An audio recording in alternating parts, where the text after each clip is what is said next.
Mafi akasari idan ana so a yi wa tufkar hanci a gano inda matsalar take da yake haddasa mace-macen aure tsakanin maza da mata, sai kaga kowane sashi yana nuni ne ga ɗaya sashen.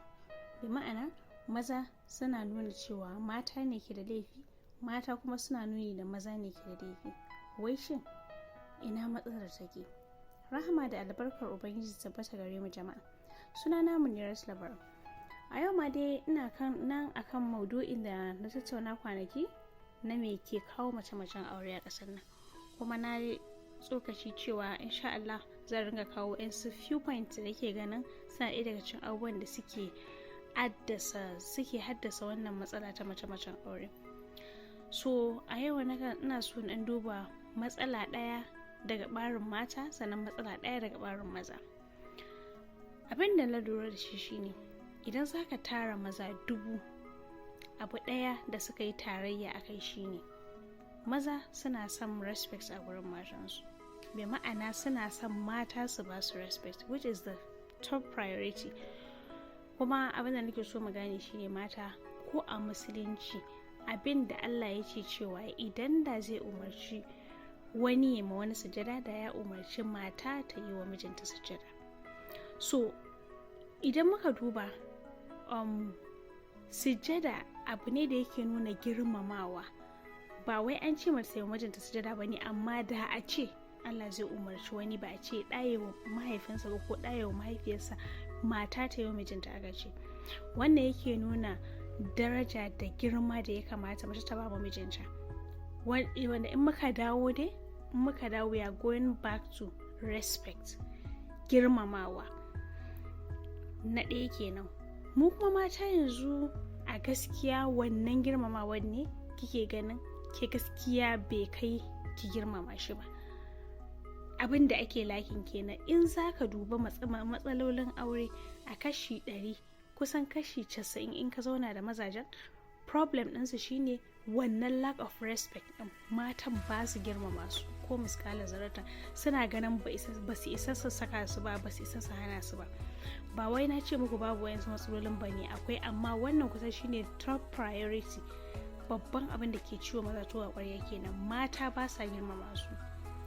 So amma kuma me sai mu dawo ba su a drawing board.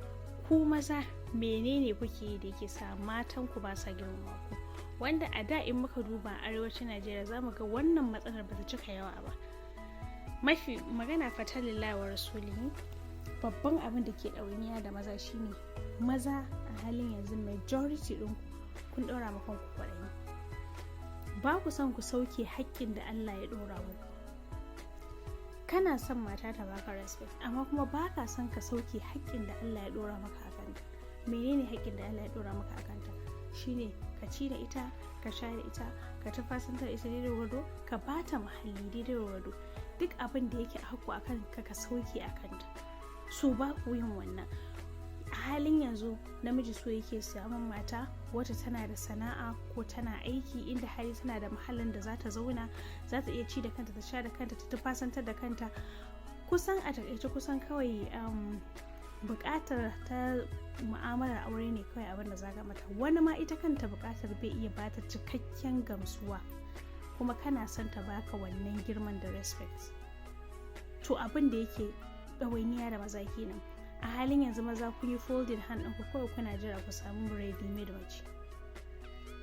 Idan aka yi magana namiji ya ce ar-rijalu qawwamuna 'ala an-nisa, kuma wanda ba ma kwa duba fassara ita kanta aka ce ɗan kalma ta qawwamun yana nufin ɗaukan ɗawainiya.